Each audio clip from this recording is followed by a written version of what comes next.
निकले थे घूमने बीमार होके वापस आए। क्या किया जाए, इलाज किया जाए, लेकिन ये वायरस क्यों सताए समझ नहीं आंदा, लेकिन अब समझ आ जाएगा।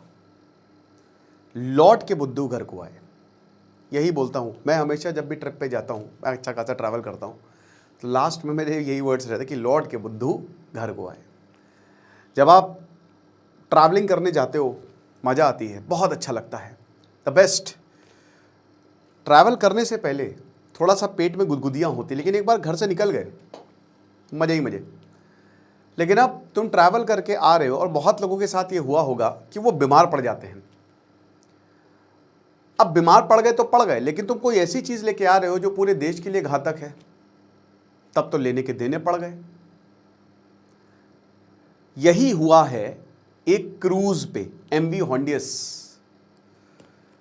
अब ये क्या है, एक एक करके बात करेंगे। एक वायरस जिसने इस समय सबकी नाक में दम करके रखा हुआ है, एक ऐसा वायरस जिसने पूरे भारत में डर का माहौल और पूरी दुनिया में भी डर का माहौल फैला रखा है। आज इस वायरस पर हम तफ्तीश से बात करेंगे। कल मेरा ग्रेट निकोबार, मैंने थोड़ा सा वक्त लिया, मैं सब कुछ देखना चाह रहा था कौन क्या कह रहा है। कल मेरा एनालिसिस आएगा ग्रेट निकोबार प्रोजेक्ट पर। काफ़ी बच्चे कह रहे थे कमेंट बॉक्स में, टुमारो। इससे पहले मैं आगे बढ़े, today is the last day. कुछ बच्चे कहते हैं सर आपका लास्ट डे ख़त्म क्यों नहीं होता है। दोस्त, हम सिर्फ और सिर्फ तुम्हारे लिए ही ये रखते हैं, क्योंकि काफ़ी बच्चे कहते हैं कि सर एक दो दिन और हमारे बहुत मतलब 80-90 कोर्सेज़ हैं, तो इसलिए अलग अलग कोर्सेज़ पे ना सेल रहती है, बस वही रीज़न रहता है। जैसे इस पर हमने 3 दिन के लिए सेल निकाली थी, इसमें 3 फ्री ई बुक्स हैं, AI video generation, prompt engineering, graphic designing, description comment box में लिंक है। तो हम बात कर रहे हैं हेंडा वायरस की, ठीक है। तो सबसे पहले तो हम देखते हैं कि हुआ क्या है। देखिए क्या है कि एमवी हॉन्डियस ये क्रूज शिप है, डच एक्सपेडिशन, नेदरलैंड से ये शुरू होगा, मतलब नेदरलैंड का है ये। Started from Argentina, southern Argentina, Ushuaia. अब ये जो ओशाया यूशाया, हो सकता है मैं गलत प्रोनाउंस कर रहा हूँ, मैं आपको एक चीज़ बताता हूँ। अगर आप देखिए एंटार्क्टिका जाना है आपको, हर कोई का ड्रीम होता है कि यार एक बार तो ज़िंदगी में एंटार्क्टिका ज़रूर जाए। तो एंटार्क्टिका जाने के लिए आपको जो क्रूज़ मिलती है वो अर्जेंटीना के इसी शहर से मिलती है। ये जितने भी लोग थे ये एंटार्क्टिका वाली क्रूज़ थी, ये एंटार्क्टिका देखना चाहते थे ये। अब एंटार्क्टिका लोग क्यों जाएंगे? बर्फ़ देखने के लिए, ग्लेशियर्स देखने के लिए, और सबसे ज़बरदस्त पेंगुइन्स देखने के लिए, सील्स देखने के लिए। पोलर बियर दिख गया तो दिख गया, पोलर बियर वैसे ना ही दिखे, वहाँ पे आपको डाइविंग भी करवाते हैं, है ना, आप पेंगुइन से बहुत क्लोजली इंटरैक्ट भी कर सकते हैं। तो बेसिकली एंटार्क्टिका के लिए जो क्रूज चलती है वो अर्जेंटीना से ही चलती है। आपको पहले अर्जेंटीना जाना होगा इस शहर में, और उसके बाद और भी हैं, आप वहाँ पे जा सकते हैं। और आमतौर पे ये फुल रहती हैं, ये मत समझिए हमेशा फुल रहेंगी, आपको थोड़ा सा 3-4 महीने पहले से ही करवाना पड़ती है बुकिंग। अब कितना पैसा लगता है?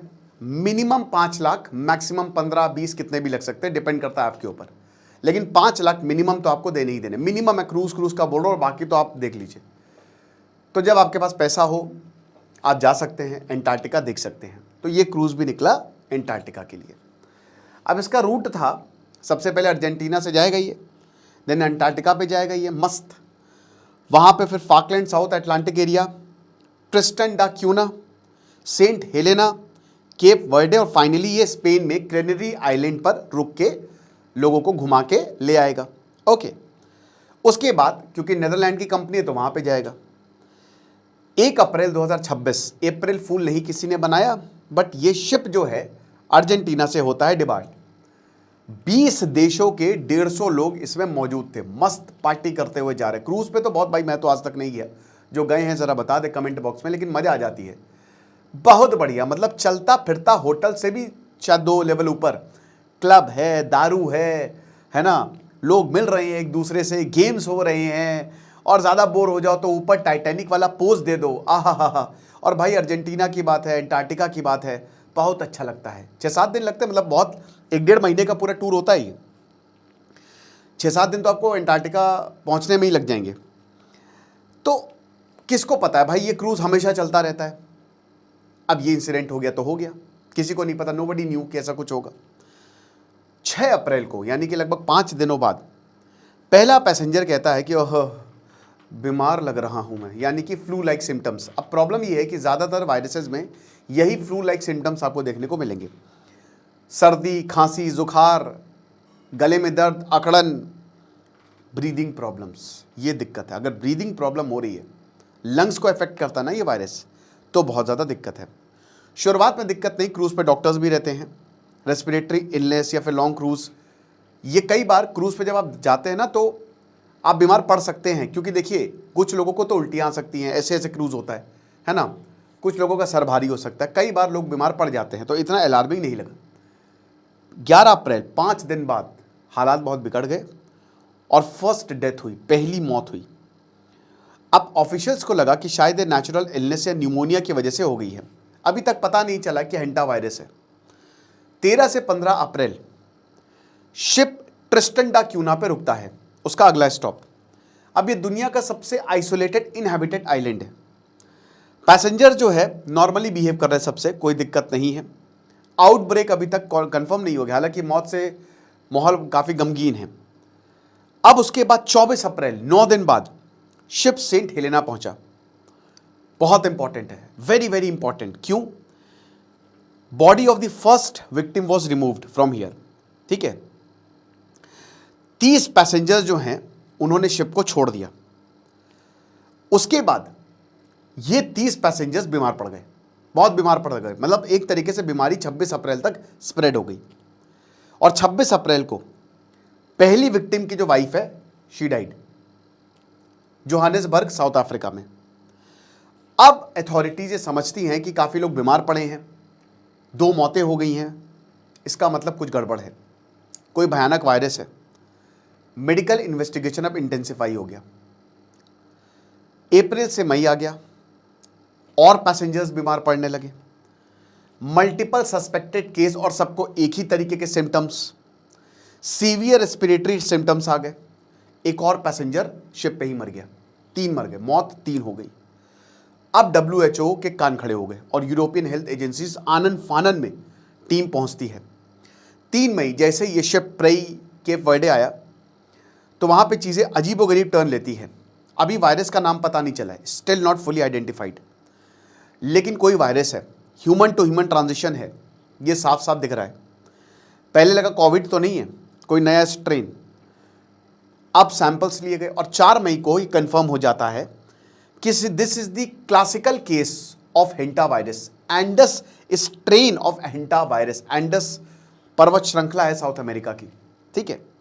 So this is the Andes strain of hanta virus. अब health authorities they were totally shocked, सब के सब सन्नाटे में, क्योंकि पहली बात ये बहुत ही rarest of the rare virus है।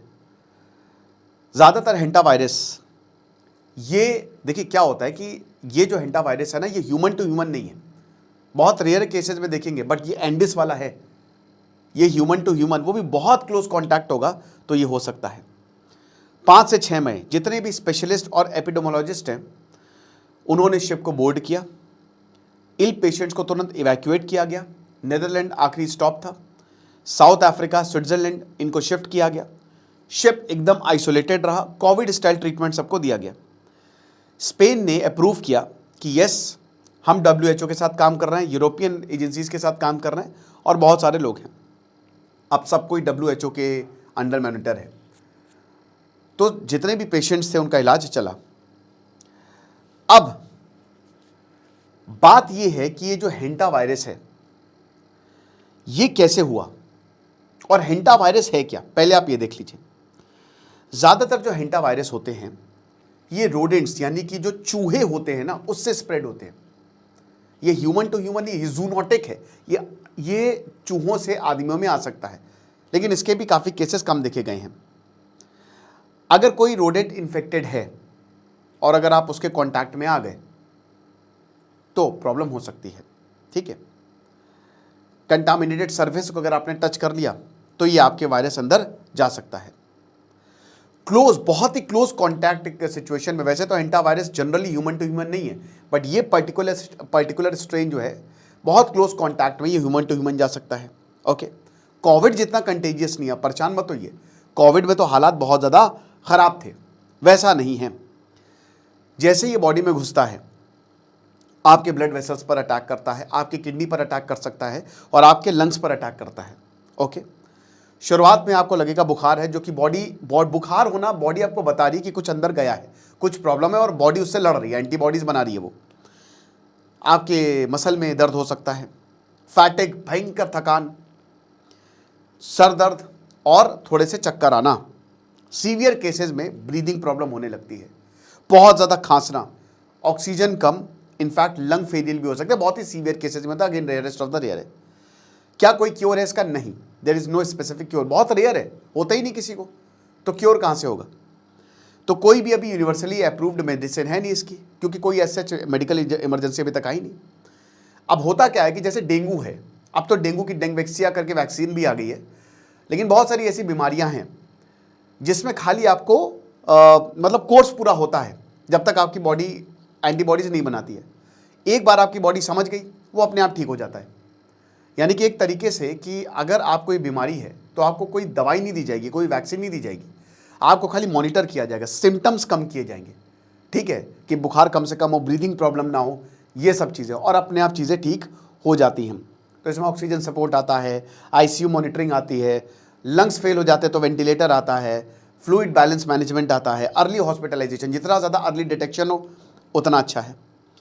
मोर्टेलिटी रेट इसका बहुत ही लो है, मरने के चांसेस ना के बराबर है। लेकिन अब जैसे ये एंडिस स्ट्रेन है, हैंटा वायरस पल्मोनरी सिंड्रोम, HPS, इसमें थोड़े ज़्यादा हैं, 20 से 30% तक हो सकते हैं। अलग अलग स्ट्रेन होते हैं ना, जो मैंने आपको बताया। तो क्या लोगों को पैनिक करना चाहिए? आइडियली नहीं, बिल्कुल भी परेशान होने की ज़रूरत नहीं है, क्योंकि वायरस इज़ रेयर। डर का माहौल है, 2 भारतीय थे, है ना, 2 इंडियंस थे, सबसे बड़ी दिक्कत ये है। अब वो भी सही है, डॉक्टर्स ने बोला कि बिल्कुल एसिम्टोमेटिक, कोई भी इनको सिम्टम नहीं दिख रहा है। डर इसलिए ना क्योंकि भाई देखो 20 देशों के लोग वहाँ पे सवार थे, तो जब ये लोग जाएंगे तो 20 देशों में फैलाएंगे। अपने आप को कैसे प्रोटेक्ट करें? सबसे पहली बात, जो रैट ड्रॉपिंग्स होते हैं उनसे कांटेक्ट में ना आए। दूसरी चीज़, डस्टी रोडेंट्स, ठीक है, उनको स्वीप ना करें। इन्फेस्टेड एरिया प्रोटेक्शन लगाएं, मास्क वास्क लगा के तो ज़्यादा बेटर है। जितना हो सके हाइजीन मेंटेन करें और फूड को प्रॉपरली सील करें, खाने को प्रॉपरली सील करें। अब सबसे बड़ी बात, ये हैंटा वायरस ससुर आया कैसे? ठीक है, जब ये ह्यूमन टू ह्यूमन नहीं है तो ये फैला कैसे? चलिए इस पर भी बात कर लेते हैं। अभी तक पूरी दुनिया कंफ्यूज है। पहला सिनारियो, हो सकता है कि कोई पहले ही इन्फेक्टेड पैसेंजर ऑन बोर्ड हो, यानी कि एक इंसान को ये हैंटा वायरस पहले से ही हो और वो शिप में चढ़ गया हो। अब दोस्तों, इंक्यूबेशन पीरियड बहुत लंबा होता है। इंक्यूबेशन पीरियड मतलब क्या? सिम्टम्स, जैसे वायरस आपके अंदर है, बट सिम्टम्स जब तक अपीयर होंगे, वो पीरियड को इंक्यूबेशन पीरियड बोलते हैं। तो ये काफ़ी लंबा हो सकता है।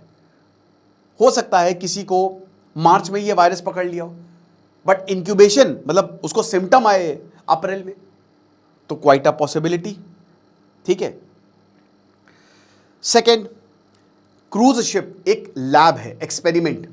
क्रूज शिप एक आइडियल, क्योंकि कैबिन क्लोज होते हैं, शेयर्ड डाइनिंग होते हैं, वेंटिलेशन बहुत ही कम होता है और इंटरेक्शन बहुत लंबे समय तक होता है, तो क्रूज पे फैलने के चांसेस बहुत ज़्यादा रहते हैं। सिनारियो 2, हो सकता है कि एक कोई कंटामिनेटेड सोर्स हो, ये अंटार्कटिका गए हों या कहीं पे गए हों, या कोई चूहा शिप पे हो और शिप बहुत सारे आइलैंड्स गया, घूमने के लिए शिप निकला था, वाइल्ड लाइफ हैवी रीजन्स गया, ओल्ड सेटलमेंट गया, तो वहां पे रोडेंट्स होते हैं, तो हो सकता है बहुत लोग उससे एक ही सोर्स हो, उससे इन्फेक्ट हो गए हो, क्वाइट अ पॉसिबिलिटी। तीसरा, कन्फाइंड एनवायरनमेंट, जैसा कि मैंने बताया कि उसकी वजह से बहुत तेजी से ये स्प्रेड हो गया हो, क्रूज की वजह से, तो दिक्कत है। अब क्या ये कोविड जितना खतरनाक है? जवाब है नहीं। कोविड और इसमें क्या डिफरेंस है? सबसे पहले कोविड एयर के थ्रू ट्रांसमिट हो रहा था, जिसकी वजह से वो तेजी से फैल रहा था। इसमें ऐसा नहीं है, जो चेन है ना बहुत ही छोटी होती है इसकी, ऐसे नहीं फैलता हवा के थ्रू। दूसरा, इन्फेक्टेड पीपल जो है वो एक दूसरे के कांटेक्ट में आ रहे थे, मतलब कुछ भी छूने से कोविड हो रहा था जिसको कोविड है। इसमें ऐसा नहीं है, इसमें बहुत ही क्लोज कांटेक्ट इज रिक्वायर्ड, बहुत ज़्यादा। तीसरा, सुपर स्प्रेडिंग इवेंट इसमें देखने को मिले। आउटब्रेक बहुत जल्दी बर्नआउट होता है हेंटा वायरस की अगर बात करते हैं, तो चिंता करने की सच कोई बात नहीं है। तो डर का माहौल भले ही है, लेकिन चीज़ें ठीक हो जाएंगी।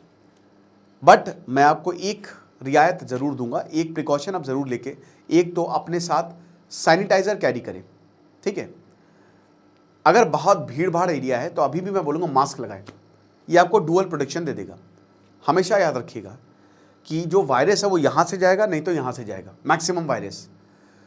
तो कोई जैसे कहीं आप बाहर से आ रहे हैं तो अवॉइड करें कि डायरेक्ट नाक और मुंह को छूना। जैसे मान लीजिए आप ट्रेन में जा रहे हैं, अब ट्रेन में क्या होता है कि बहुत क्लोज कांटेक्ट होता है, आप टॉयलेट गए, कितनी गंदी होती है टॉयलेट, ठीक है। तो कोशिश करें कि जब आप ऐसे सर्विस को छुए तो एक बार आप सैनिटाइज़र से हाथ या साबुन से हाथ धो लें, सैनिटाइज़र रखें। 20-30 रुपये का सैनिटाइज़र आता है, कोई भी खरीद लें, प्रोटेक्शन बनी रहेगी। और बहुत भीड़ भाड़ वाली जगह जा रहे तो मास्क पहने, ठीक है। तो हर बीमारी से आप बचे रहेंगे इनफैक्ट। बाकी आपको क्या लगता है मुझे कमेंट बॉक्स में बताइएगा। खुश रहिए, पढ़ते रहिए। जैसे सिद्धांत अग्निहोत्री, साइनिंग ऑफ।